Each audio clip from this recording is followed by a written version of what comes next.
Hello, good morning, everyone, and I hope I'm audible. I'll be switching off my video in a short while. I just wanted to welcome everyone and then switch off the video. Uh, Maybe we are facing a bit of a bandwidth problem, and we will be sorting it out soon. Hope all of you are safe and sound, and we all are going through a pandemic, and it has created quite a furor in our minds, and it's actually very difficult for every one of us to adapt and move on. And actually, as our head of the department was mentioning, I would have loved to see all of you live in front of me, but it's okay, it doesn't matter. And I thank our department, our management, and the college for giving us this opportunity to conduct a webinar on effective teaching. I'll be starting off with the presentation, and as I said, in case you have any queries, kindly put them in the chat box, and in between we will try to address them and have a kind of a discussion. At the end, again, we will be having a discussion. So I'll be switching off my video now, and we will go through the presentation. You will be able to hear me for the session. Now,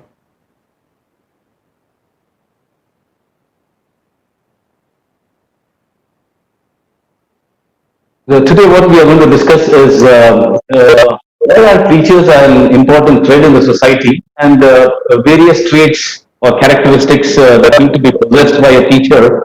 And these traits are not restricted only for offline teaching. I'm sure they are also required in the context of online teaching also. And then we'll try to have a discussion later on. Now, before I start, there are a few preliminary assumptions which I have made, and these preliminary assumptions are as follows. After graduating, you have an opportunity to join any profession, or maybe an industry and so on. But you have come to teaching the profession, or maybe some of you have planned to join this teaching profession by choice and not by chance. Okay, so you have willingly come, and now that you have taken up teaching, you want to continue in this profession and be as successful as possible. Then you have a flair for teaching and are passionate about it, because any activity, wherever you work, if you are not passionate about it, then the job is not going to be done in the right way. Then you all love what you are doing, and you all are happy. And as long as you are in the teaching profession, your main concern would be the welfare of the students. That is the main responsibility of teachers. And there is a desire with conviction to empower students to become good human beings and responsible citizens. Now, finally, in effect, this is what we need to look at. When our students pass out and they go out, no doubt, God has made a place for everyone. Everyone will get a job and so on. But what is their standing in the society in the years to come? How responsible they are, how good they are. This is something which has to be indirectly taught to the students when they are doing their undergraduation or any course for that matter. Now, why are teachers an important thread of the society? Because some of you may have gone through the statement of the Chancellor of Germany, Angela Merkel. I think some lawyers, doctors, and other professionals went up to her and said, "Why is it that teachers are being paid more than us?" She said, "How is it that I can pay all those people who have taught you lesser than you?" That was the answer. Of course, situations and conditions are different here, but irrespective of the society, irrespective of the country, teachers will form an important thread of the society, because of the following reasons. So the role of the teacher in the society is very prominent, and the teachers are the main architects of the society, as they provide valuable guidance. Guidance in the form of not only teaching them the context of the syllabi, but also so many other things. The students are made to participate in curricular, extracurricular activities, and they are made to organize things, and so on. So finally, they are the stepping stones. They are the future of our nation. So in order to groom them, teachers are the main architects. Then teachers play a very crucial role in shaping the personality of the students and analyzing what their actual potential is. It happens many a times that when students come from, let's say, a rural background or from a vernacular medium and so on. During the first year or the first few semesters, they are very, very diffident. They are not very confident. But by the time they graduate and when they are going out, it shows in their personality, it shows in their behavior also that there has been a lot of value addition during their 4 years of the graduation part. So shaping of the student's personality is also very important.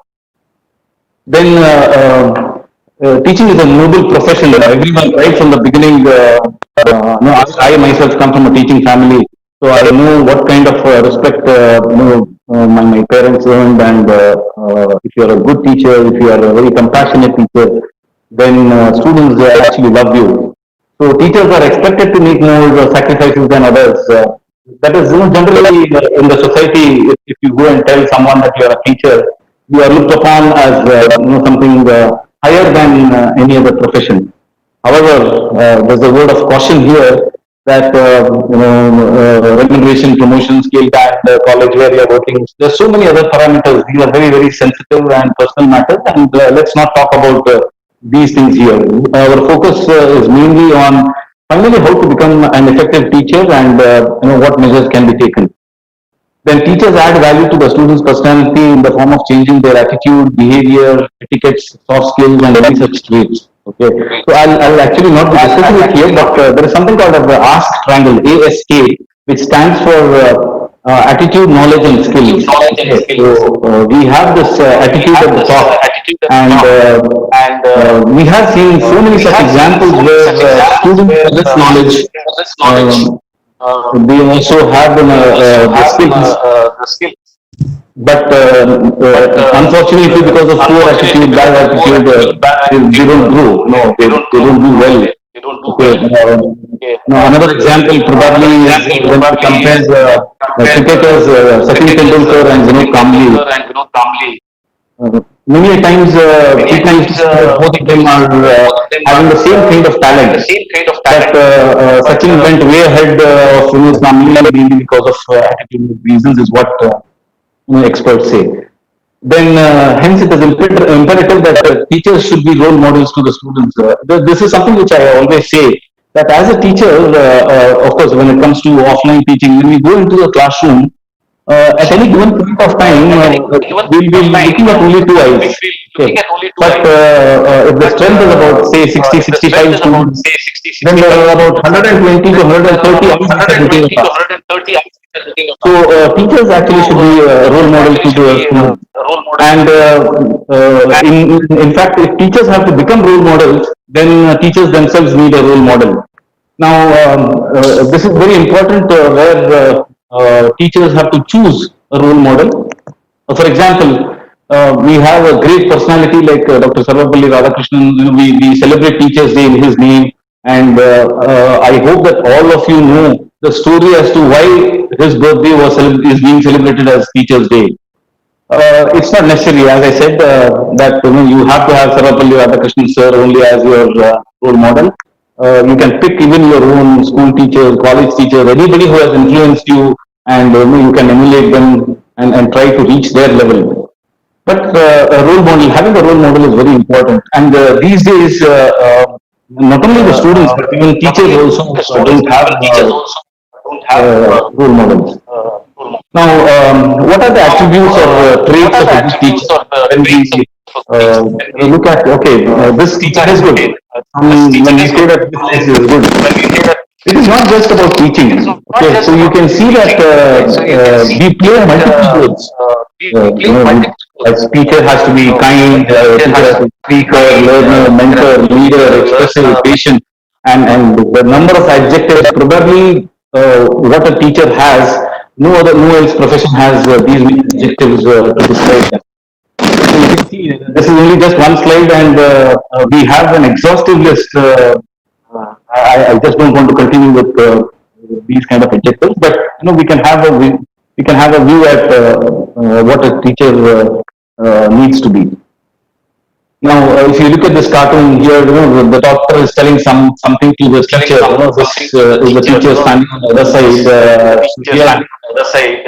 The doctor is seeing is the heart is slightly bigger than the average human heart, but that's because you are a teacher. That shows that teachers always need to be magnanimous in their behavior, their attitude, and so on. So what we do is, when we look at this process of teaching, especially offline teaching, we go into the class and we start teaching, spend 1 hour, 55 minutes or whatever. But look at this cartoon, look at this entire thing. I am teaching them, but are they learning? This is also something which is very important because many times the students themselves get shielded. They have an umbrella over them where for various reasons they shun or they shy off from this whole context of teaching. So it becomes a responsibility to finally realize that these umbrellas have to be removed and finally what we are trying to deliver reaches them and it helps them immensely. Okay, let's do an activity. We'll take maximum 2 minutes, and you can share your thoughts about it later on. Try to remember or list all the good teachers who have taught you till today and shaped your personality and made you what you are today. Okay, so you can do that. Maybe it was requested for you to have a notebook, so you can write them in a notebook, names in the notebook, or you can mentally map them. Just remember all the good teachers who have taught you till date. You can take about a minute or two to just recall. Yeah, I'll give you some time. Just remember.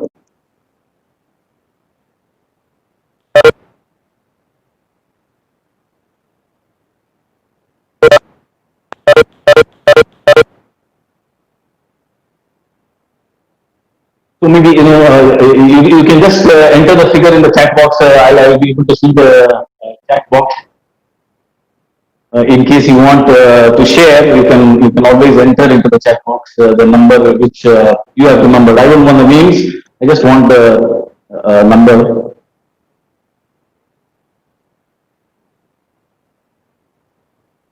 How many teachers have influenced you and shaped your personality? What do you think? So right from your kindergarten to your post-graduation or even maybe till research if you're doing and so on. How many teachers? So I have a wonderful number here that is 18, which is quite high. Somebody has mentioned it as 5, somebody has mentioned it as 3 and so on. So, what is interesting here is, of course, 18 was the number which I saw. So we have 5, 8, 12, maybe maximum 15 people, 18 people you could recall. But what does research say? Research says that right from our kindergarten to our post-graduation and further, we are taught by about close to 120 teachers. Okay, and of those 120 teachers, you have remembered only maybe 8 or 12 or 15 or 18. So where did the others vanish? Wouldn't you love to be in that list? Tomorrow if somebody conducts a very similar exercise for your students, don't you want to be in that list? Oh, obviously you want to be in that list. So the point here is that one looks back with appreciation to brilliant teachers. You appreciate them, but with gratitude to those who touched our human feelings. So we need to be extremely humane. We are not here only to impart knowledge. There are so many other skills that need to be told to the students. They make the students, invite them, inculcate them, follow them, and so on. So my wish is that later on, when your students spend some time after the college, maybe 5, 10 years down the line, when they come back to the college, they should come with an intention to first meet you, okay, and they'll meet other teachers also, no doubt, but they should have it in mind that, this is the person who has made me what I am. So that is what I mean by effective teaching. Yes, imparting technical knowledge is extremely important. You cannot miss out on that. But along with that, there are so many other attributes also. Now, how do we classify teachers? We come across, as I said, because you have remembered only about 18 teachers maximum, which I saw.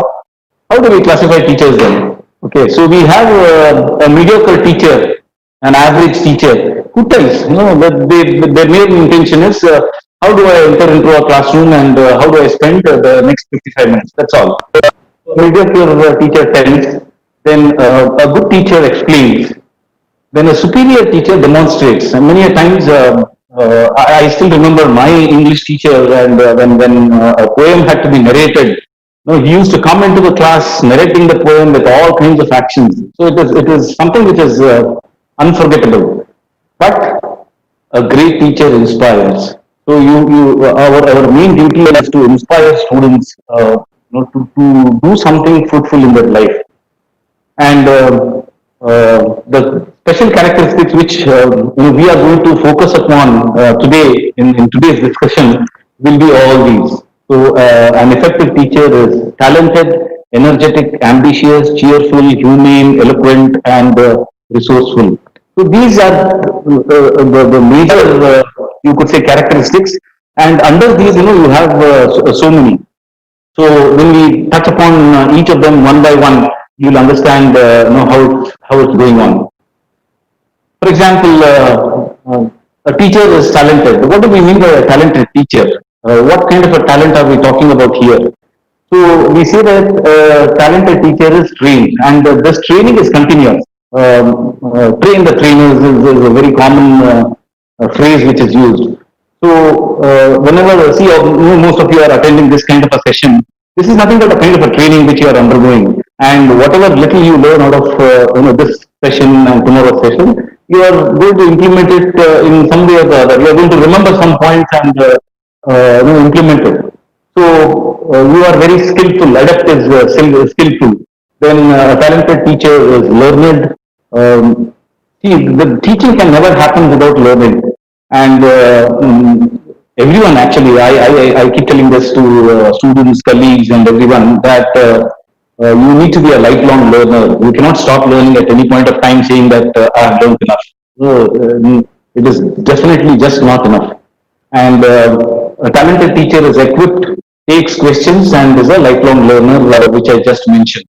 So, as far as possible, I suggest you undergo training and you keep learning as much as possible.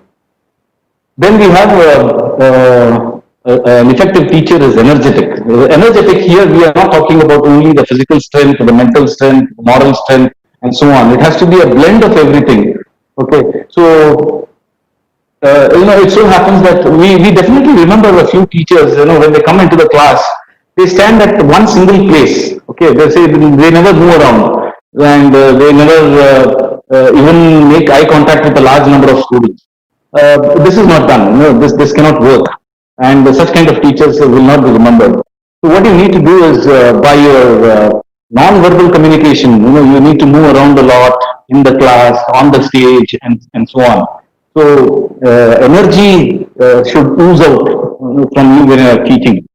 Then the teacher loves the profession. Teacher is hardworking. See, this hardworking that has to be conveyed to the students. Many a times, students think, or many people in the society, for that matter, think that teaching is a very simple profession. What is it? You go, you just conduct a lecture and come back and so on.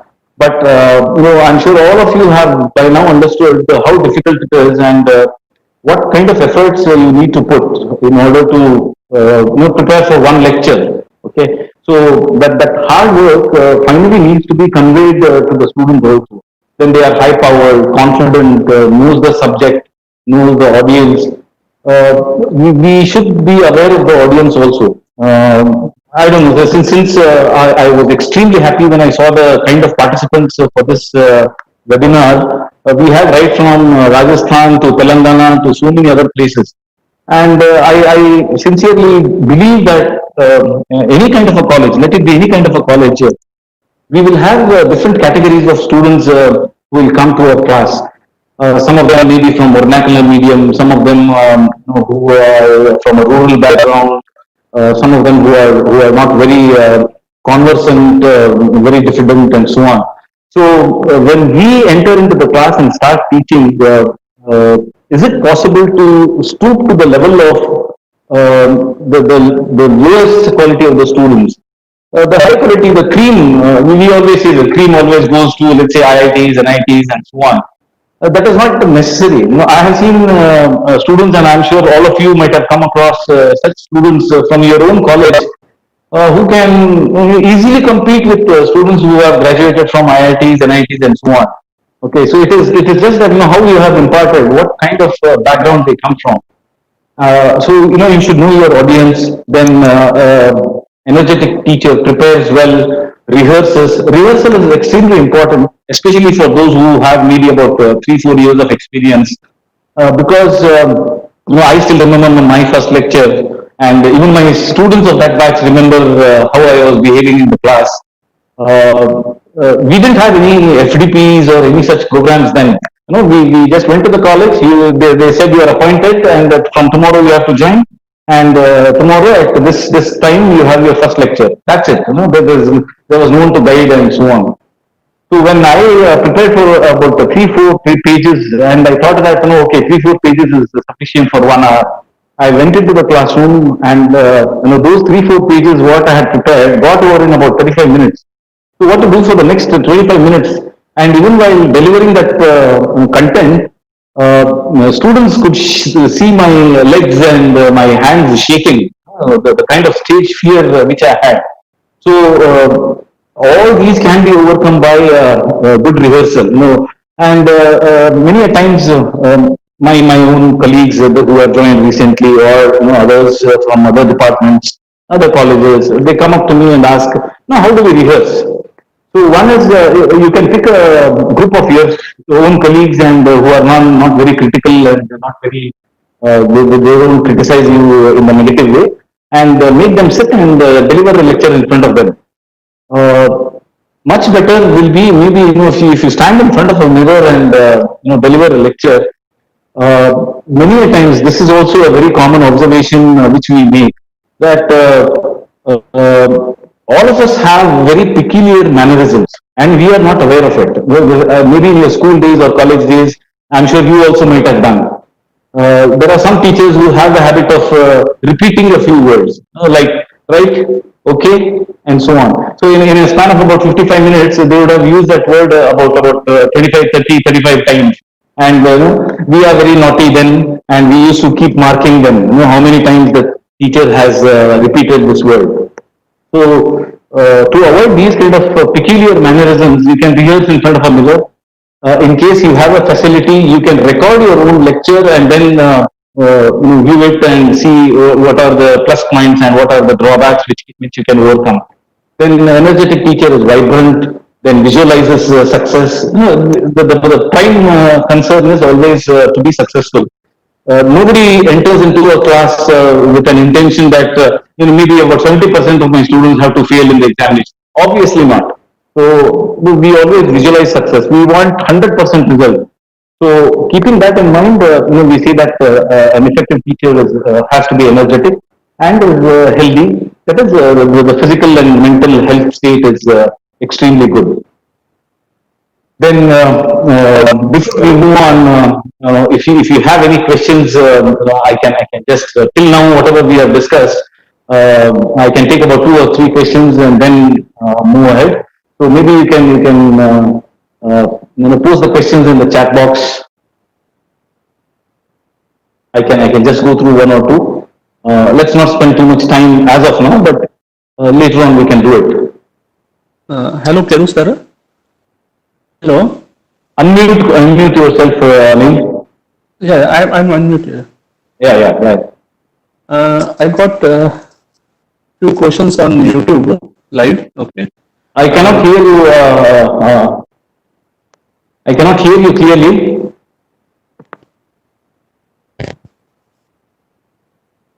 Is there any difference between a teacher and a professor? There's actually no difference. There is no difference between teacher and the professor. These are only the grades which are made by the society. Anybody who imparts knowledge is a teacher. So in fact, that is the reason why we use the term, let's say, adhyapak or guru and so on. Many a times it so happens that even we end up respecting the school teachers more than a professor and so or vice versa and so on. So there is no such thing as a differentiation. This differentiation is made by the society because both are imparting knowledge only. Okay, that is the primary function. So there's no such difference between a school teacher and a professor. Okay. One more questions from Andhra is that is having a role model is mandatory?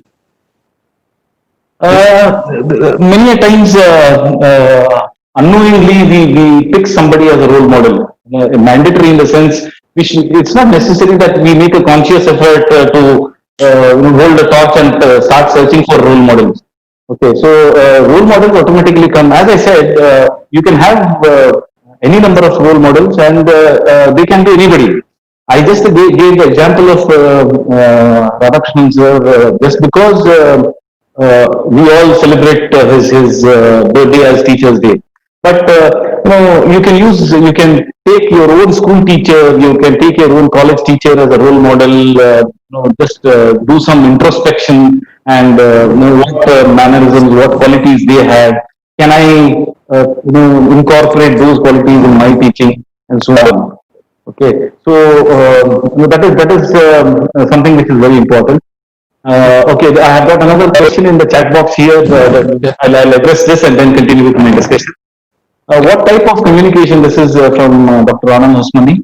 What type of communication should be there for new generation students? This present generation students are called as Gen X or Gen Y or whatever, and even though those students come from maybe convent background or good background and so on, they end up speaking in other kind of languages. Now, it is actually mandatory as teachers that we always communicate in English only. That is something which is very important. And communication in itself is a topic on its own. Hopefully, if most of you are interested and if you in your feedback tomorrow, we can have a webinar on communication itself because communication is again verbal and non-verbal.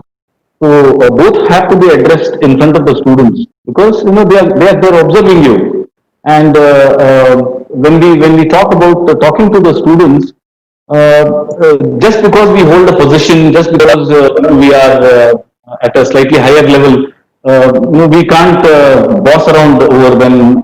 Uh, See, there is a very thin line which we need to draw between treating the students as friends and as students only. Okay, so there can be an occasion where you can treat them as friends. There can be informal communication, discussion, and so on. But the decorum has to be maintained. When you enter into a classroom, the decorum of the classroom has to be maintained. That definitely cannot be violated by any student. Okay, so I have one more question. yes, I yes. think it's from a person who has recently joined Okay. to this profession. He says, how should we encourage questions Uh, in the lecture or after the lecture? could you please repeat the question because I didn't hear it clearly. How should we encourage questions during the lecture or after the lectures from the students? Okay, this because when we were discussing about one of the characteristics of teachers, how to take up these questions from the students. One thing is these days students hardly ask any questions. I'm sure all of you know about it, and there can be various reasons for that. But at the beginning of the class, you can make it clear based on what content has to be covered that day and how much time you are about to spend. That you are ready to take the questions once the class is over. But sometimes it so happens that when in the process of teaching something, suddenly there is a doubt, and maybe that doubt may not remain in the mind of the student till the end of the lecture. So the student is very restless in order to ask that question. So what you can do is under such circumstances you can just ask the student to raise the hand. Okay, and whatever you are discussing, you finish that and immediately take up that question, because encouraging questions itself is a big task for teachers these days. So it is either way. Students don't ask questions, and teachers also don't ask any questions these days in the class. Okay. So there's another question: how to become good to great teachers? That is what you're doing now. I'm sure by tomorrow, hopefully you will realize whatever needs to be done in order to become a great teacher. Great teachers don't become great teachers overnight. Okay, there has to be a lot of effort one has to put. So even a good teacher, see, as long as you're a good teacher, you should be proud. Uh, People spend their entire lifetime in order to become a great teacher. Okay. So this is something which there is no elevator to become a great teacher. You have to take the stairs, and over a period of time, I'm sure if you have the willingness to become a great teacher, you will automatically incorporate, imbibe, and understand all those qualities, and you can transform yourself from a good teacher to a great teacher. Okay. Okay. Anyway, we'll have the discussions later again. So we'll continue with our discussion now. Yes. 1 minute, sir. If you have if participants have any questions, they can go on posting on the chat box, both at WebEx and YouTube. Okay. Thanks. Okay. You can continue, sir. So the next quality or a characteristic of an effective teacher is ambitious. Now here, when we are talking about ambitious, there are two aspects to it. One is the personal ambition, and the second one is the ambition in the form of grooming the students. Personal ambition can be, nobody wants to be stagnant. When you maybe join as an assistant professor, over a period of time, you expect there are some time frames. So by this time, I want to become associate professor, and by this time, I want to become maybe a professor, then a reader, and a principal, and so on. But there is no limit to this kind of an ambition, which is fair enough. Everyone should have ambition. But one thing you need to remember is, please don't be over ambitious, because this is a very slow process. Teaching itself is a very slow process, and the growth is very slow, and there's absolutely no running away from upgrading your skills and knowledge. As long as you can upgrade your even your degrees and your qualifications, I'm sure over a period of time your ambitions will be achieved. But we have another side to this, flip side to this. That is, when I say effective teacher is ambitious in the form of grooming the students. So how do they groom the students? So they have high expectations or they tend to have high expectations from their students, that their students have to do well, and they are motivated to excel. They have the desire to succeed, then they have the determination, and then they decide to succeed also. So the desire, the determination, and the decision to succeed, these are the three most important characteristics. And they are positive. Positive is, see, many times things don't work the way we want. So if some of you might have read a book by Kerur, that is You Can Win, where he says that we cannot control the events that happen in our lives, but we can definitely control the way we react to them. Okay, so that is a part of actually emotional intelligence, which in very briefly I will be discussing later. So positive is, try to find out positivity in whatever happens. Okay. So this is something. See, even after putting in 29 years of more than 29 years of experience, I was not very confident about online classes or webinars and so on. But I said, well, let me give it a try. Otherwise, when am I going to learn? So it took a lot of effort. It took a lot of time also for me in order to reach a certain level where now I am sitting here and conducting a webinar. So there can be, you could say, unintentional, unwanted happenings all around us.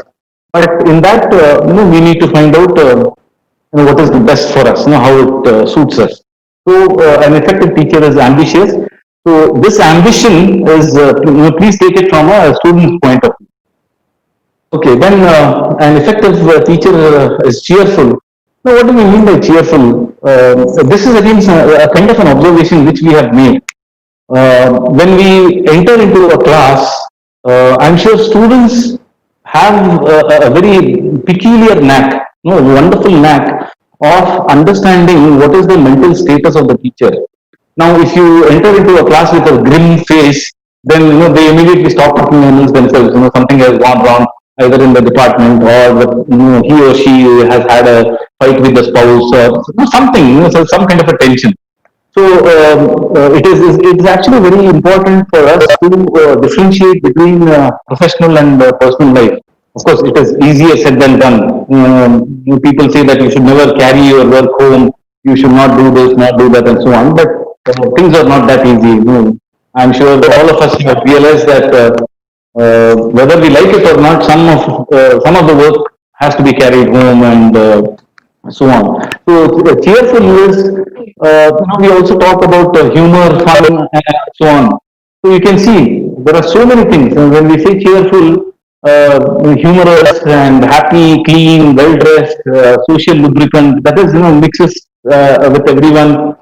There is absolutely no point in not mingling even with juniors. This I have seen in a couple of cases where just because a person has reached a certain level, he or she will not talk to a newly joined faculty or something like that. No, we are all, after all, doing the same job, and we are all human beings. So, social lubricant is where you can understand that you create a society with a lot of harmony. Then they enhance communication, they help you appear human. This is something which is extremely important. Please make it a point every time that everyone needs to be treated as a human being, right from, let's say, a menial staff to the principal or director. Everyone, they are all putting in their efforts in their own way in order to make the whole process run. Then they make class enjoyable. And later on, maybe in tomorrow's session, we'll be also just touching upon this, that as human beings, and more so as students, generally we have over 20 minutes of focused attention. Okay, so after 20 minutes, our mind starts getting diverted. So, how do we bring back everything on track? So what can be done is related to the topic itself, or something which interesting, very very interesting, which you have read in the newspaper that day morning, or some such thing. You can discuss. You break the ice again. You take a pause and spend about 2 3 minutes, 5 minutes, in discussing something else, wherein everyone will suddenly become alert. All the students will become alert, and then even if you give them a task for that matter, and you can bring the attention of all the students back on track. And no sarcasm. No sarcasm is, you can be humorous, but not at the. It is always well said that humor is most enjoyed when you do it on yourself. Okay, so laugh at yourself. There is nothing wrong. But don't pick any particular student in a class and taunt them, or just for the sake of breaking the ice and make everyone laugh. Don't target any particular student. Okay. So this is something which is extremely important. Uh, I have been, asked many a times about questions like, can we tell jokes in the class? Okay, so this is a very important question. Now, you can tell jokes in the class. There's no doubt about it. But as long as it is well taken, and there is no kind of, let's say, obscenity or vulgarity or any such thing. Something which is, if it is related to the topic what you're discussing, it is still better. But you cannot suddenly stop in between and say, okay, now I'll tell you a joke. That also doesn't work. So keep the entire, you could say, mood and this thing in the classroom upbeat and happy and cheerful. Now, it is hard for people to disagree with you when you're smiling. Uh, you can enter. That is why I said you can enter into a class with a smile on your face, And then, later on you can become serious and start delivering the lecture, and in between again smile if there is a question or if there is something which you have missed out. See, we all make mistakes, when we are writing on the board, when it is chalk and duster kind of teaching, we all make mistakes. Something gets missed out, or instead of putting a negative sign, we put a positive sign, and we go wrong in the units and so on. There is some student who corrects us, and we should never get angry. They say you should actually appreciate. You should say, "Oh, I somehow missed out on this." So when you smile, it is very very hard for people to disagree with you. Okay, then we have a quality called as humane. What is the meaning of this humane? One of the most important ingredient of humane is being compassionate. Okay, so for example, an effective teacher is very gentle and friendly, compassionate, understanding, supporting, and most important, forgiving. These have been our experiences also, and I keep my fingers crossed, and I hope that none of you do it. Never be of that type where you keep a grudge on the students, because students are after all students, and at some point of time we were also students. It's not that we have become a professor just like that. So we have undergone all those stages and come at this level. So during our maybe you could say learning days, it might have happened that somebody might have kept a grudge on us, and we have felt very bad about it. So let's not be revengeful. Let's not follow that path. We have to be forgiving. Students will make mistakes. In fact, we also make mistakes. There's no doubt, as I said. But students will make mistakes. It becomes our responsibility to not only correct them but tell them what is the right path. So all this comes under forgiving. And what do we mean by supportive? Many a times they come up with either difficulty, or they come and say, no, sir, I want to participate in this kind of a conference. I want to go here, go there, extracurricular activities, and so on. Now, looking at the gravity of the situation, you need to be supportive. Suppose if the exams are approaching, you can always tell them that this is not the right time. And if there is some leisure time,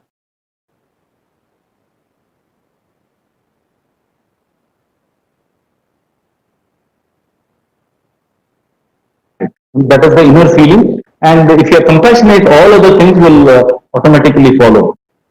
So students should be assessed based on performance and not on personality. Okay, that means no teacher's pet. It generally happens, when we enter into a class or in a group, we end up liking someone more. When I say liking, it's just because of their behavior or their politeness.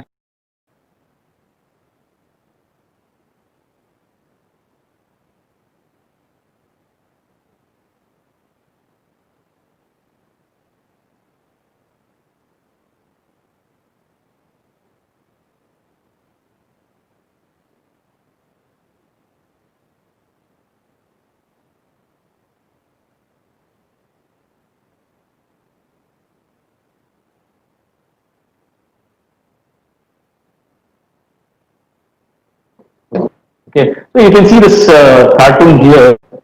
For a fair selection, everybody has to take the same exam and look at the question. Please climb that tree. So you can see who are the participants there, and there is a fish in an aquarium. How can you expect it to climb the tree? We have an elephant and a penguin and so on. So this is exactly what happens even in a class. We have students coming from all kinds of backgrounds. So when we are doing assessment, we need to have a very fair kind of assessment. Now, when you don't have anyone as your pet, or when you don't, let's say, show sympathy to one or two people in the class, then others will automatically feel, okay, this teacher is very fair, and there's no partiality being done, and so on. So we need to be as impartial as possible. Then an effective teacher has to be eloquent. Eloquent is learned and everything that comes under the umbrella of knowledge. Okay, so we see that an effective teacher has to be fluent. You can take a pause in between. You can maybe stop for a while and so on. But when something is being delivered, you cannot stand there, with such a pause and scratching your head, with having forgotten something and so on. That shows that you are unprepared for the class. So eloquent means being fluent, being communicative, expressive. See, as I have mentioned, communication itself has two types, it has got two categories, that is verbal and non-verbal. In fact, non-verbal communication plays a major role than verbal communication because our gestures, our facial expressions, and our mannerisms are more dominant in the class rather than what we speak. If we keep an eye on all of these, I'm sure our communication, that is oral communication, will automatically fall in place. Then we have to be very clear, pleasant.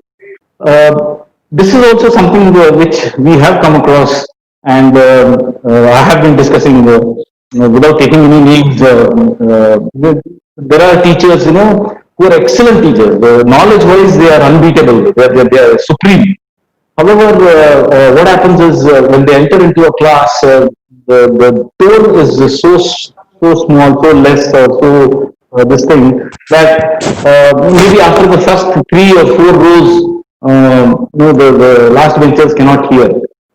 Now, this creates a problem actually. Okay, so the clarity, the tone, the intonation, and you can also talk about the voice modulation and the volume.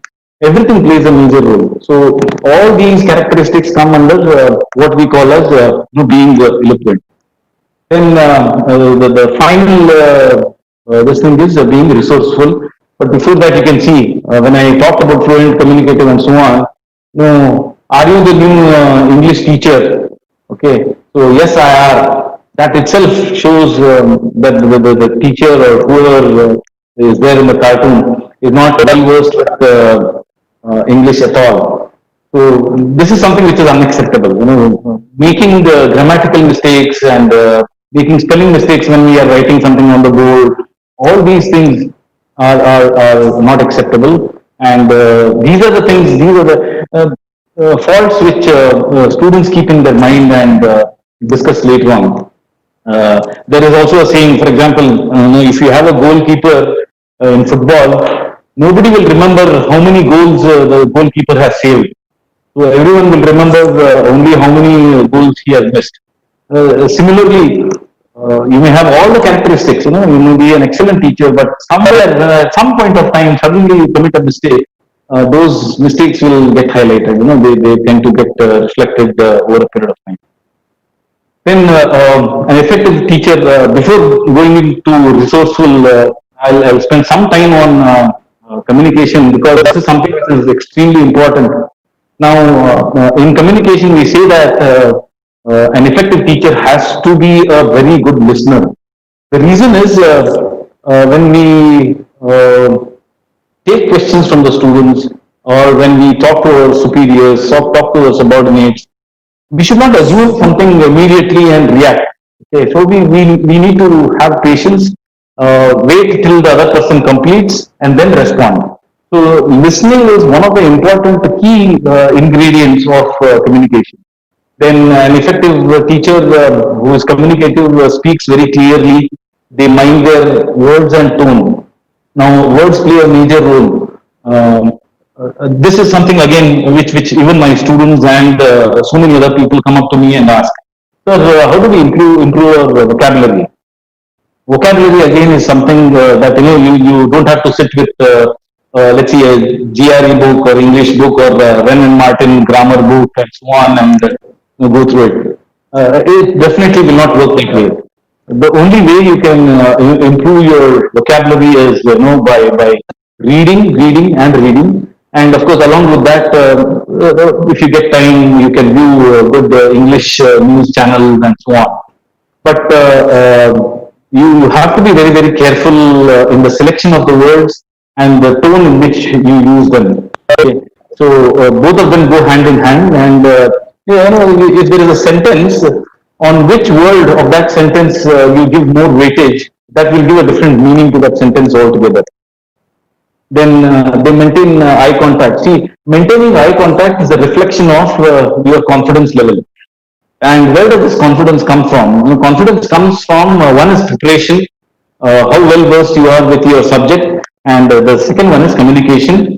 So you have to focus on these two parameters primarily.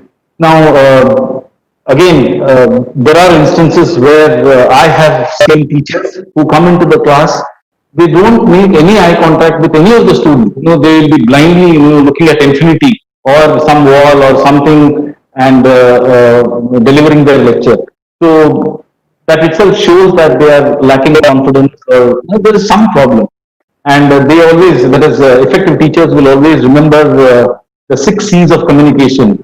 What are the 6 C's of communication? They are courteous. Courteous is very soft in their approach. They are concrete. Even though they are soft, they are very concrete and stern in their actions. Concise.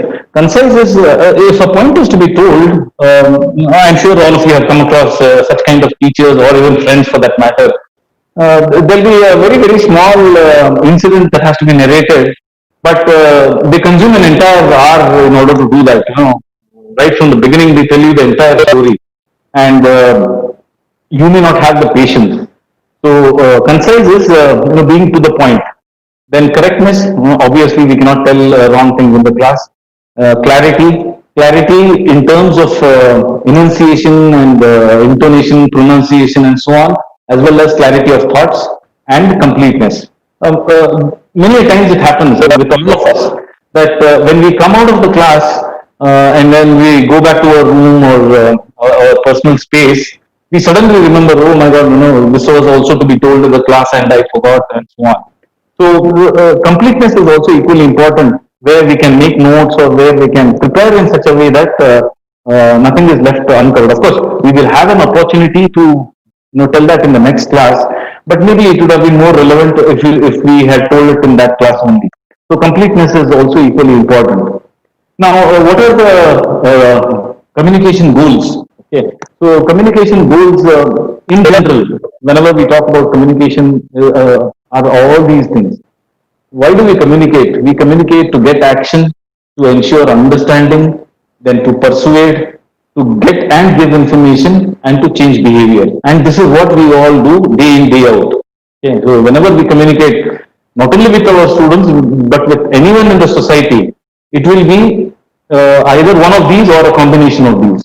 So these are the communication goals which we need to remember. For example, persuasion. Persuasion is off late. We get let's say a telephone call, or earlier there used to be let's say some LIC agents and so on.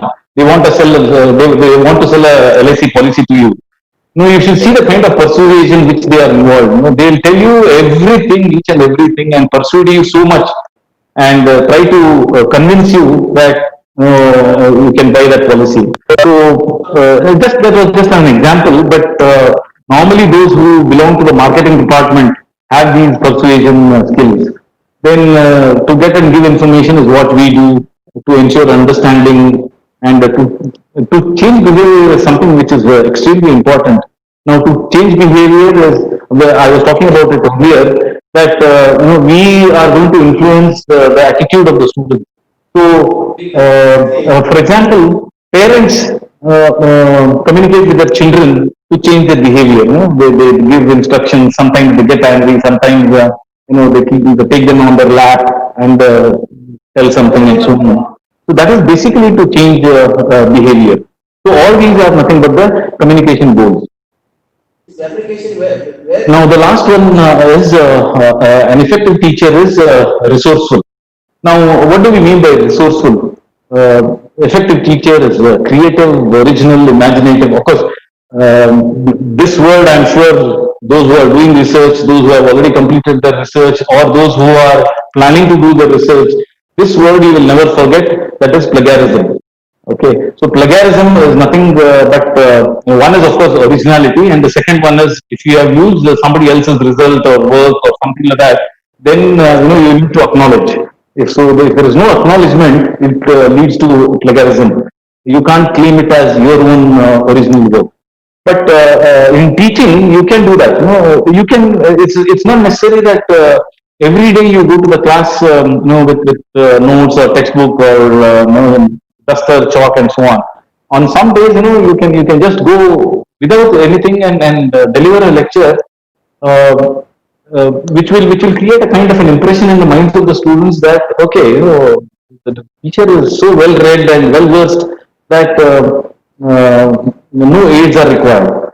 So creativity, originality, then you have to be imaginative, intelligent, sensible. We need to understand. Sometimes in a classroom, we get instant feedback. For example, now this is exactly what is happening. Since I'm not able to see any one of you, I don't know what is going through your mind. In the sense, what kind of reaction is coming. But in offline teaching, when we enter into a class and when we start teaching, just by looking at the faces of the students, we will be able to understand and get an immediate feedback that they are understanding the concept, they are not understanding the concept, or they have a question. All these things. So we have to be sensible to understand these intricacies and small things which are there. Now, for example, you stand in front of a class, and when I say you need to be creative and there has to be a lot of originality. And as a teacher, if I use this sentence, for example, that I expect you all to be independent, innovative, critical thinkers who will do exactly as I say. Okay, so this is a very funny quote. When you want others to do as you say, then how can they be independent? Or how can they be innovative? That is just impossible. So there has to be some freedom which needs to be given to the students. Then there is something called as transactional analysis, which comes under the concept of psychology. So very briefly, I'll be talking about this transactional analysis, because in order to answer that question, somebody had asked me how to become a great teacher from a good teacher. One of the ways is, when you understand transactional analysis, I'm sure you can do it. So the next two slides will be very interesting. We talked about something called as the PAC model. Okay, so all our behavior, you pick anyone, be it the students, be it your spouse, be it your parents, be it anyone in the society, they fall under this category of PAC. And what is this PAC? Let's see what's this PAC. So PAC stands for P stands for parent, A stands for adult, and C stands for child. Now, how is a parent normally looked upon? A parent is thought to be more aggressive, okay, in behavior, while an adult is more assertive, and a child is supposed to be submissive. Of course, maybe in the current generation, children are no longer submissive, but still we assume that a child is submissive. The reason is here, when we are talking about this PAC model, we are not talking about the age. When we use terms like parent, adult, child, and so on, we are not talking about the age here. We are talking about the mental status. Okay, so people can be categorized as somebody who is aggressive. Again, when we talk about, let's say, leadership styles, most of you might have come across this, that leaders are autocratic, democratic, and free reign or laissez-faire leaders. Now, what do we mean by autocratic? Autocratic leaders are very aggressive. Just by looking at their body language, you'll come to know that they are very aggressive. They have this habit of thumping the table, pointing fingers, raising their voice, and so on. Very calm and composed in their behavior, while a child is supposed to be submissive, who are ready to take orders. That is what we mean here. So these are the three most important ego states, and these ego states define the mental status. Now, based on this PAC model, we will have different kinds of behaviors when we interact. Have you ever thought, you can pause for a minute and think, why do, let's say, arguments happen? Why do fights happen? these kind of unwanted things happen. Now, this happens basically because what I'm going to show in the next slide. That is,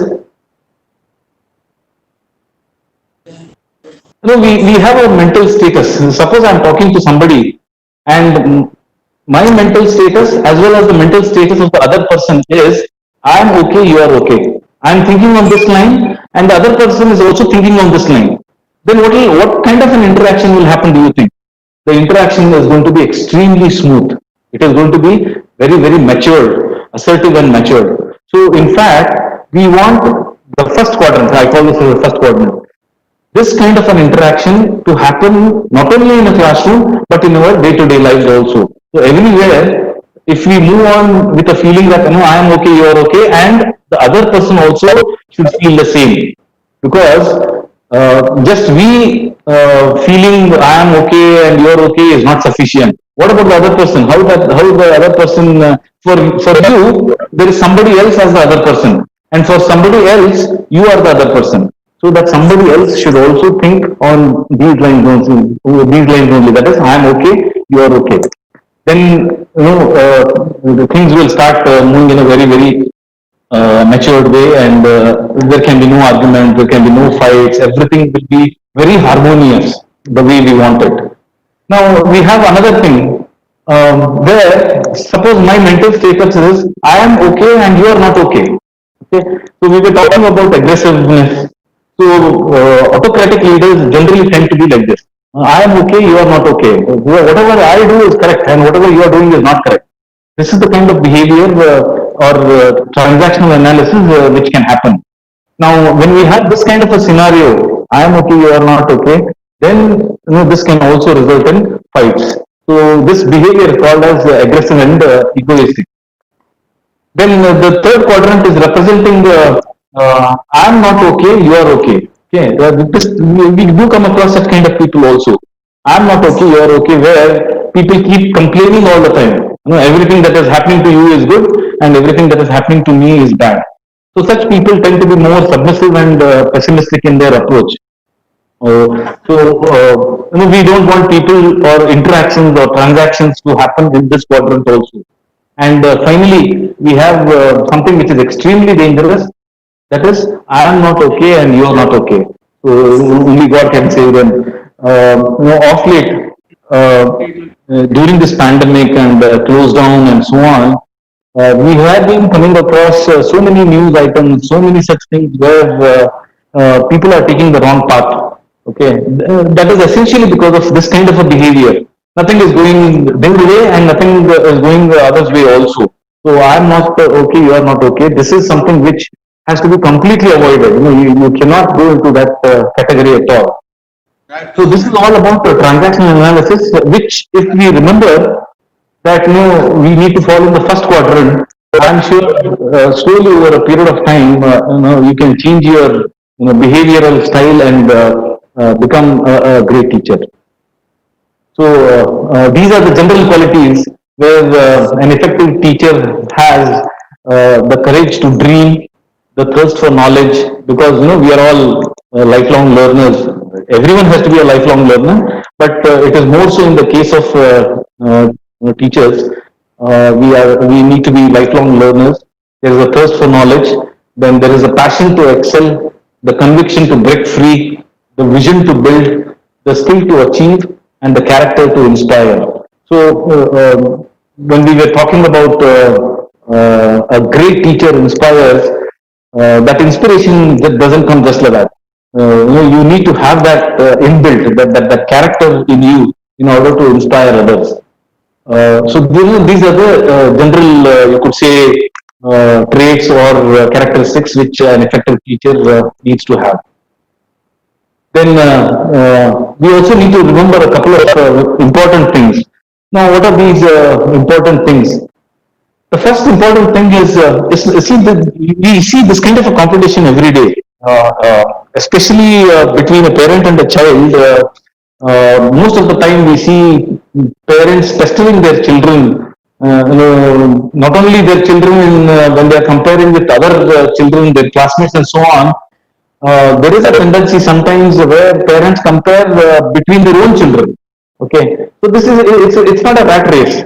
Basically, for students as well as for ourselves, as long as we decide or we understand that we have to improve and the student has to improve, that is the end of the story. We don't have to worry about anything else.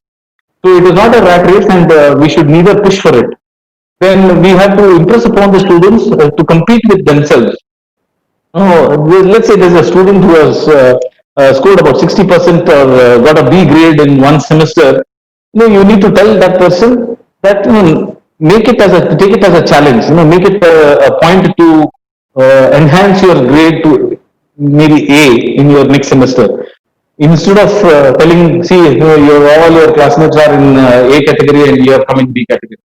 Now the student will accept it, and anyway, maybe I think I cannot do or I cannot go beyond this is the kind of feeling which the student may get. So instead of that, you can always motivate them, because as I said, the communication is a topic on its own, motivation is a topic on its own.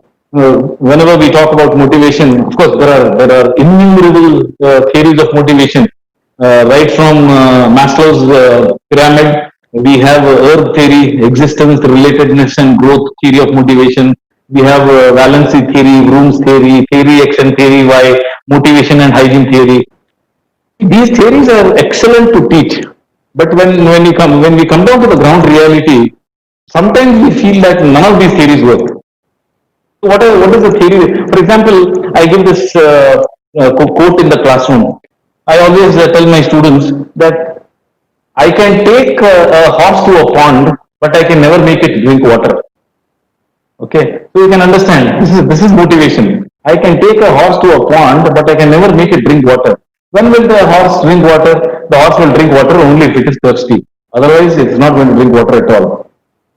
Then another style of motivation which we can follow, or which even companies, corporates, everywhere they follow. I call it as the carrot and stick theory.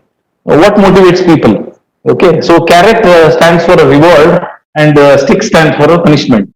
So we can have carrot and the stick theory of motivation. These are the two important points which we can remember, other than Maslow's hierarchy needs and no Earth theory of motivation and so on. There are so many theories of motivation.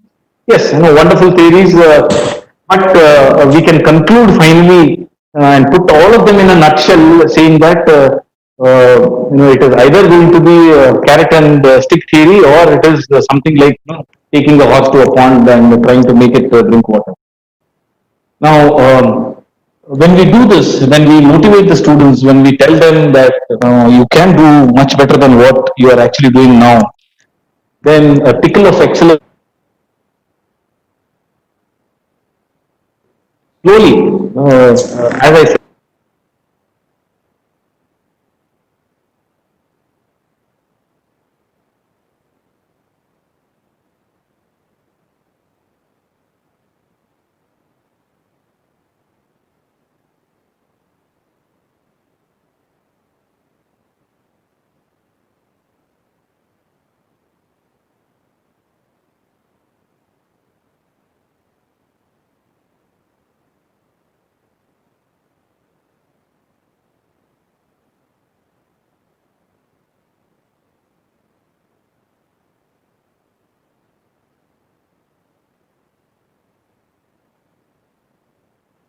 On working with emotional intelligence.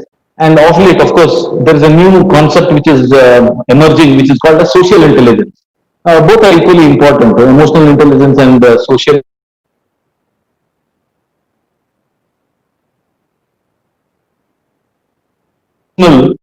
Then what comes to our mind is, when I say, okay, so this person is highly emotional, what comes to our mind is that person gets either irritated or angry very easily, or the person suddenly starts crying and so on, which is not actually true. Emotional intelligence basically means not being overly emotional, sympathetic, or weak. In fact, it means being fully self-aware, accountable, assertive in one's action. So, for example, let's say I'm driving a car and somebody overtakes me in a very wrong way, in a very rash manner. So what will be my reaction? My reaction is I start shouting at that person and I abuse that person and do all these kind of things. But in the process, the person who has overtaken me would have gone. That person would not have heard anything at all. So I am in fact troubling myself because I am not able to control my emotions. So no, it has happened. I know it has happened, but nothing can be done now. So this is taking charge. We talk about taking charge and controlling things. Then emotional intelligence also means that we have to be aware of others' emotions and what is driving them. This, as a teacher, this is most important because we really don't know what a student has undergone either in their past part of the journey or on that particular day when he or she comes to a class. What has happened, we actually don't know. And all our actions are many a times dependent on our experiences. So based on the experiences, we generally tend to react. Sometimes it may so happen that suddenly, in a class, somebody may behave in a very erratic manner, and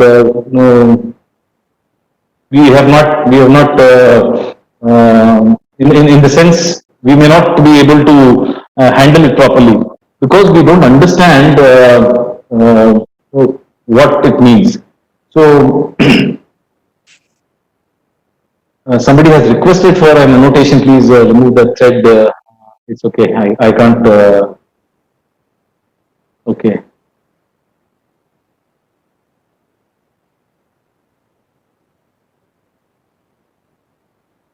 Okay.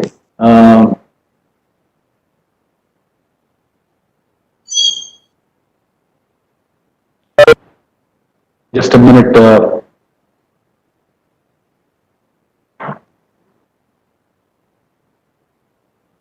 In ಬರೋದು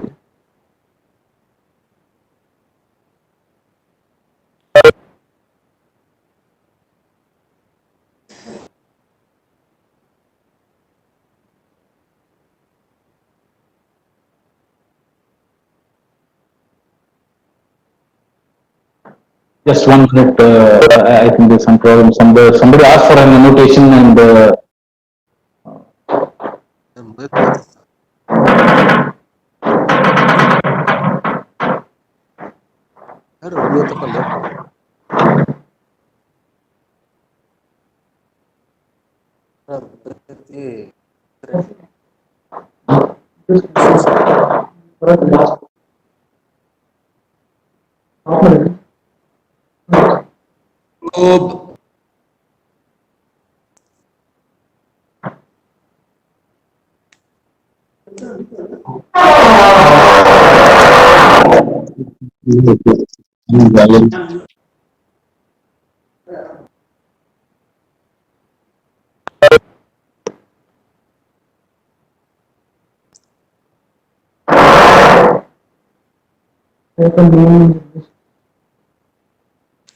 ಇದು camera ಎಲ್ಲ ಅದ್ರದ್ದು ಅಲ್ಲಿ on ಮಾಡಿ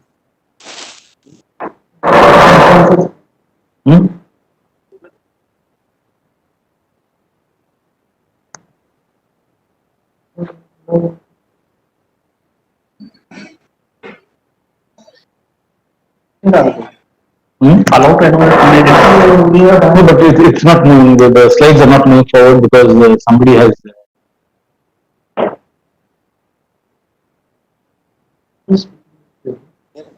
I don't know. Mute करो सबको.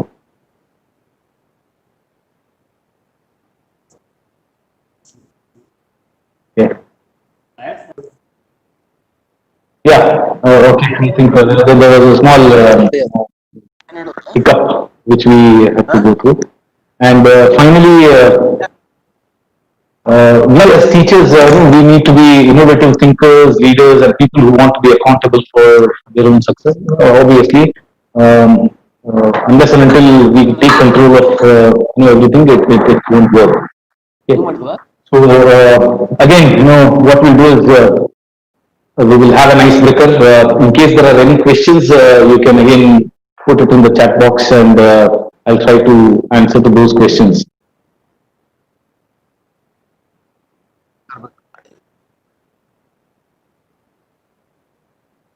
Headphone ಹಾಕೊಂಡ್ರೆ ಕೇಳ್ತಾವು. Use headphone.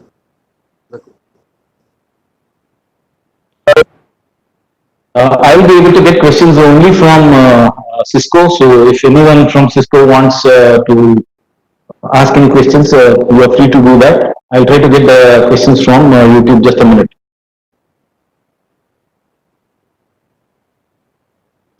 Hello. Kerur sir, can you hear me? Yeah, I can hear. I got a lot of questions, but for this, I will take 2 or 3 from this. Okay. So one question I got from Professor Nilesh is having a good gesture and posture really important for a teacher? Could you please give it to me in writing? Give me this thing. I couldn't hear you. Is having a good gesture and posture is really important for a teacher. It is on Cisco WebEx. If I'm not wrong, is having a good posture necessary? Yes, yes. Okay.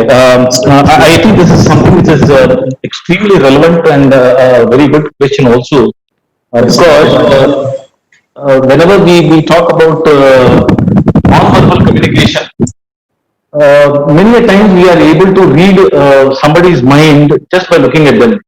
So when you go and stand in a class, your gestures play a major role. It is extremely important to have a very pleasing type of gestures. As I said, you can have a smile on your face, but it's not mandatory that you keep smiling all the time. Similarly, there are occasions where, let's say, male faculty, wherever they go, they stand with their hands on their hips, or they put their hands in their pockets and so on. They actually convey a meaning. If, as I said, if anyone is interested, we can also have that this thing where non-verbal communication and its importance can be discussed. But please remember that non-verbal communication plays a major role in deciding what kind of a teacher you are. Because yes, there can be small grammatical flaws or other kind of flaws here and there. It doesn't matter. But if your non-verbal communication or gestural ways of talking to others is bad, then it will send a very wrong signal and a bad signal. Okay? So please take care about it. Dr. Shivanjanu, in teaching profession, which feedback is more important for a good teacher? Is it from feedback from student, or it is a feedback from higher authorities? Can you come again? I don't know. It's getting broken. Unmute and hold it to unmute. Don't mute it again. I'm not able to hear you completely. Can you hear now? No, I'm not able to hear. Yeah. No, you can write it on a piece of paper and give it to me. Is teaching a profession which feedback is important for a good teacher? It is a feedback from student or a feedback from higher authorities? Okay, this is something which we are always concerned with, especially at the time of increment. Especially at the time of promotion. Actually, to be sincere, I wanted to avoid answering these kind of questions, but it's okay. I think it's quite relevant also. The first and the foremost thing is maybe please keep it in mind that we will not work for the positive feedback. In the sense, we are not putting an effort just because we want a positive feedback. We are putting an effort because the learnability index should go high, in the students. I think, over a period of time, as time progresses, feedback from the student will be more important than feedback from the higher ups, because Generally, students don't lie. That is the first thing, if you keep it anonymous. Second thing is, taking the feedback after the student passes out is more important. Once they come back after their graduation, undergraduation, when they come back, you can informally take feedback from the students, and it should be very meaningful. You're not taking the feedback just because you want to know more about what happened during the college days and so on. It's because you want to improve yourself. Because here we are talking about self improvement. But unfortunately, what happens is many a times this feedback is backed with so many other things. Okay, so not only we need to be good teachers in the classroom, there are so many other things also which, as a teacher, multiple roles we have to play. Maybe we need to conduct DP programs, or we need to attend conferences, we need to publish a paper, we need to do this. All this forms a part of feedback from the higher ups or the higher authorities. So for general growth, when we talk about general growth in terms of a financial aspect, then feedback from higher authorities is also equally important. But for a personal growth and to become a good teacher, then I would suggest feedback from the students will play a major role rather than feedback from the higher ups, because higher ups will also be taking the feedback about you from the students without your knowledge. This is the one thing. We may not be aware of it, but they will be talking to the student also. Okay. So One more last question, sir. What is important? It's true that students fill the feedback without any interest, or just like that they make comments and so on. But we also need to look at what percentage of students do it. Okay, so I just give thing. Good afternoon, sir. I have a question. One more last question, son. What is important? IQ or EQ? I'll answer that. There was a question from some participant on the mic. Okay, so if you can please allow that person to ask the question, I can answer that and then get back to this. Good afternoon, sir. Yes, yes. Good afternoon. Good afternoon. I am Aparanjani from Andhra Pradesh. I have a question, sir. I'm unable to hear you. Please, could you repeat? Sir, am I audible now? Yeah, you're audible. Sir, I am Mrs. Aparanjani from Andhra Pradesh, sir. Sir, am I audible? Yeah, you're audible. You can continue. In between there are breaks, but hopefully I'll be able to hear you. Okay, sir. My question is, which skill make the teacher the best? For example, teaching between teaching skills or subjective knowledge. Which one makes the teacher the best? You can never be a good teacher if you don't have subject knowledge. That is what I started in the beginning. That is, subject knowledge is the most important thing, because when we go into a classroom and if we cannot deliver the right content, then it is meaningless. It does not carry any weightage at all. So we cannot just beat around the bush and give wrong information to the students. So content is really important. There is no doubt about it. Because that's what I said. See, I have come across situations where classes are conducted in the local language. We are all surprised, but the classes are conducted in the local language. Nothing wrong with that, as long as most of the students agree upon it, or they say okay to it. But the content of whatever is being delivered has to be crisp, has to be crystal clear and correct. There is no question about it. In order to excel further, then these are the traits which we can incorporate and inculcate in our day-to-day lives, so that we finally become good teachers and well appreciated by everyone. I hope I have answered your question. Okay, sir. Thank you, sir. Thank you. Thank you, ma'am. Thank you. There was one more question. I don't know about somebody had posed it. Which is more important, IQ or EQ? Now, we keep talking about intelligence quotient and emotional quotient these days. And again, intelligence quotient is something which is largely hereditary in the sense we are born with it. We may not be able to do much manipulations with our intelligence quotient. So once in a while, for example, we read in the newspaper that somebody at the age of maybe 10, 12 completed graduation, they became doctorate at the age of 15 and so on. But how many such cases do we come frequently? One-off case. This is by fluke. We call it as fluke. So IQ is important, of course. There's no doubt about it. But unfortunately, we are born with it. We can't do much about it. We can put in hard work, more efforts in order to increase our intelligence quotient. But more than that, these days a lot of emphasis is being given on emotional quotient. The reason being, there are so many such instances where a topper has not, I don't want to use the term done well in life, but has not reached that level where other classmates of his or hers who are average, who are moderate in their college days, how they excel.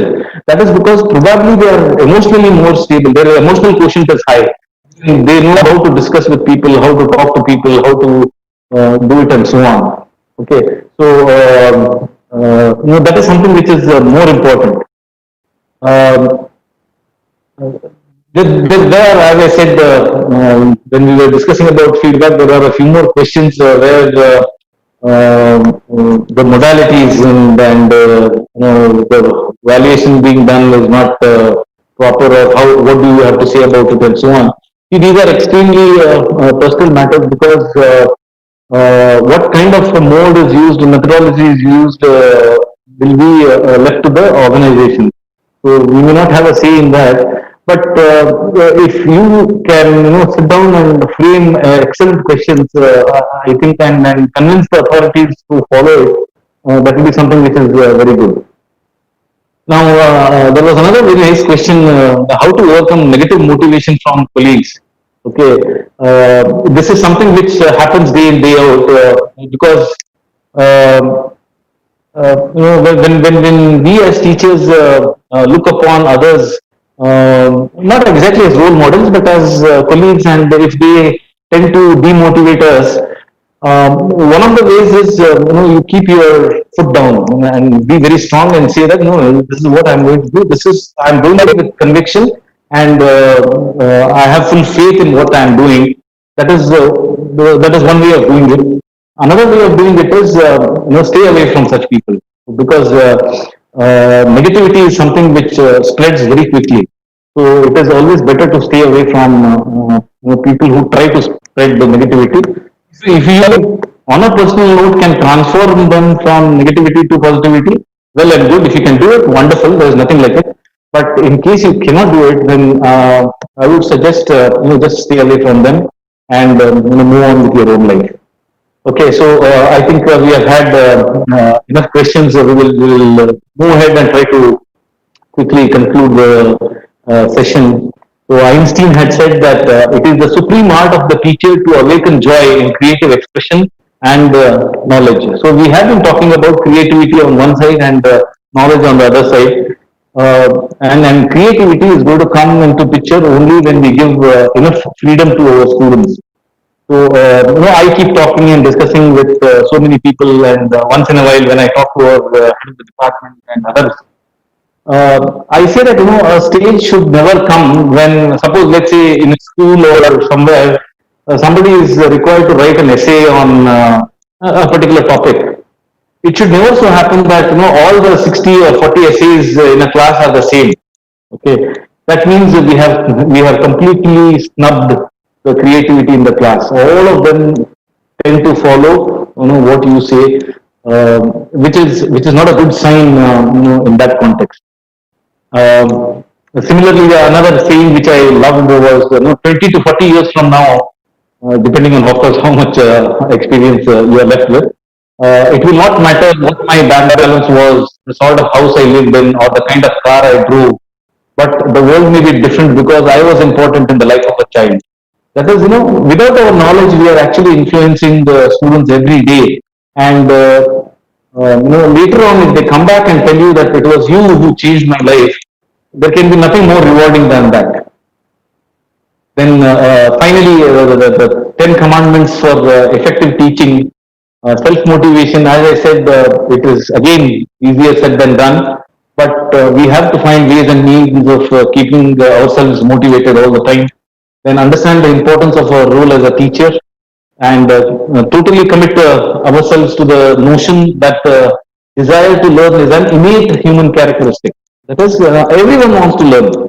Okay, that is a major difference between Homo sapiens, that is humans, and other species, where fortunately or unfortunately we are provided with a higher notch of intelligence.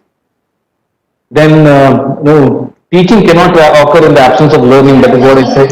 Maybe later on, at some point of time, I can also share what to be read.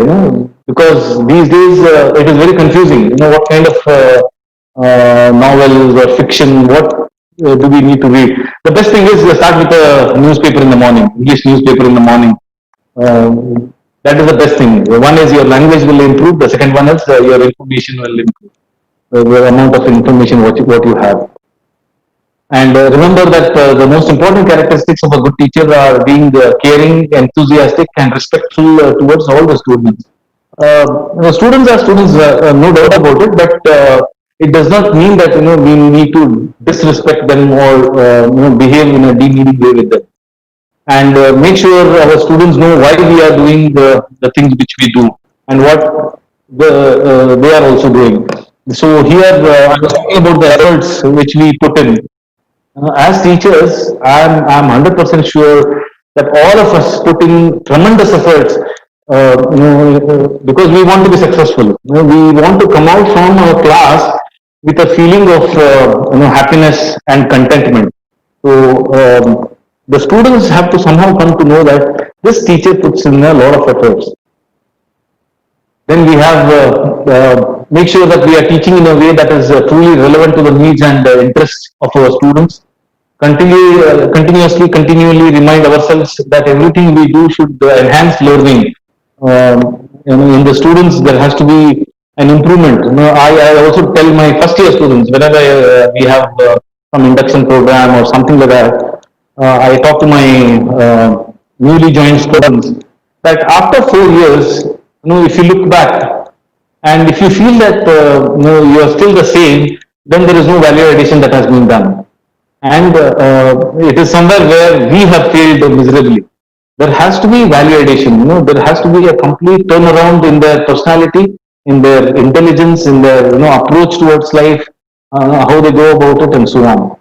So all that has to be kept in mind.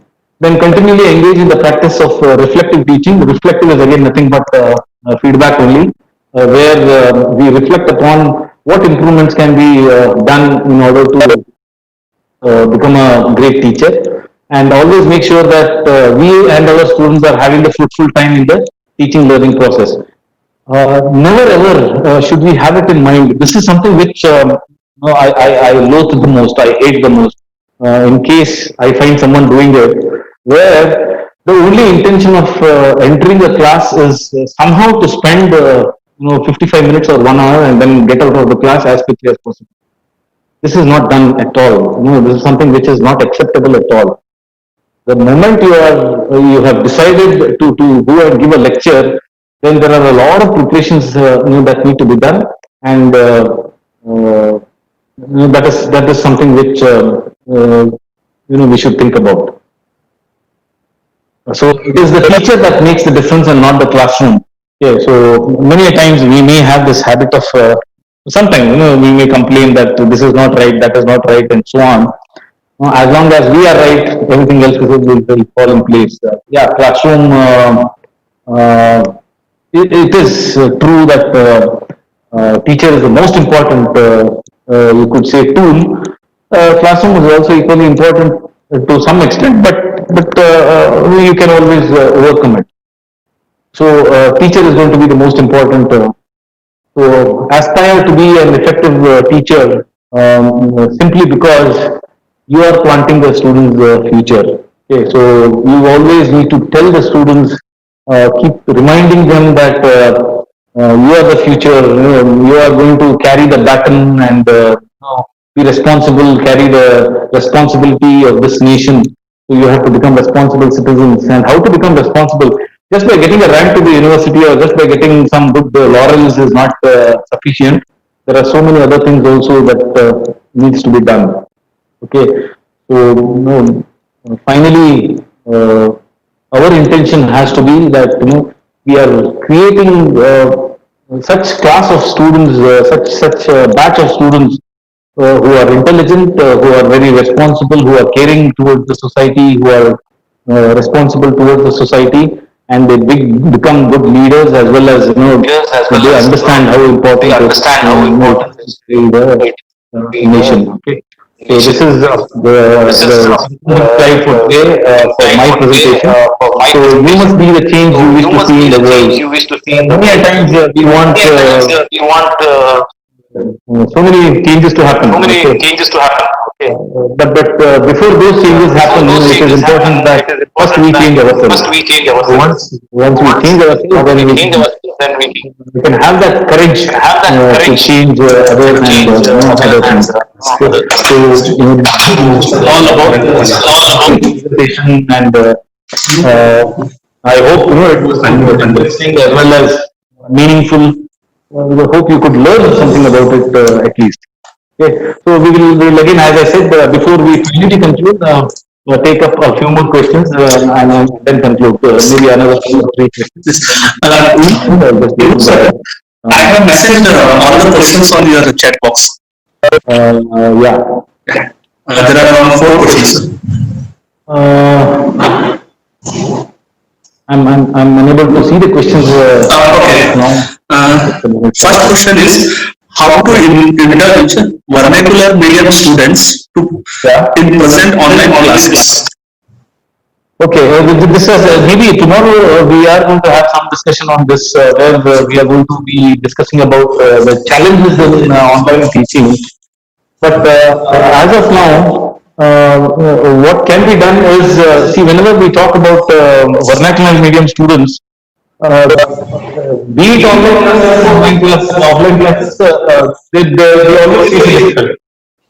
So what we can do is see when we talk about online lectures, I don't know what exactly is the person who has asked this question. Whether it is live sessions or whether it is uploading of recorded sessions. But we need to keep the language as possible. And also sometimes urge the students to maintain a kind of a dictionary or something. See, these days, if they are watching it on their smartphones, they can always download a very good dictionary. Okay, so it is important that they understand the meaning of a few words. Technical words, there is no escape. Okay. Words, when we want to use a boiler is a boiler. Okay. So technical words will be using the same technical words, but other words when you are using other words, try to keep the Okay, I think in communication that if you use hi-fi words, somebody is a very excellent communicator, which may not be true. so Shashi Tharoor, whenever Shashi Tharoor talks, most of the time we don't understand what he is talking. Okay, so no doubt what is the point if we cannot communicate such that the other person understands? okay, sir. And another 3 questions, but I think somewhat related same. So I just tell you all the 3 questions. What do you say about valuation done for faculty in today's scenario? This I think I have already answered because valuation done. This is a very personal question because the way in which teachers are being evaluated differs from one society to another society, one management to another management. So there's nothing like good or bad. Management will have their own or measurement standards. Another is how to overcome the negative motivation from colleagues. This also I answered. How do we avoid negative motivation from colleagues? One of the best ways is avoid.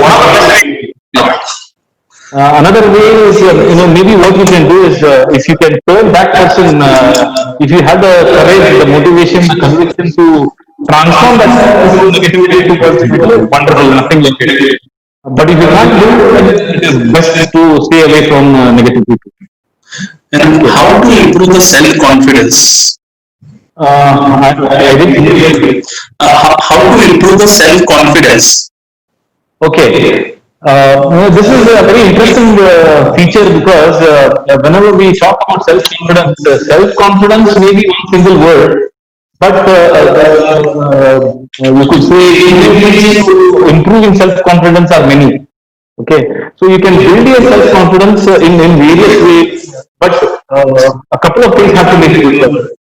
You can be self-confident only when you are informative, that is, you have enough knowledge. You can be self-confident only when you have courage.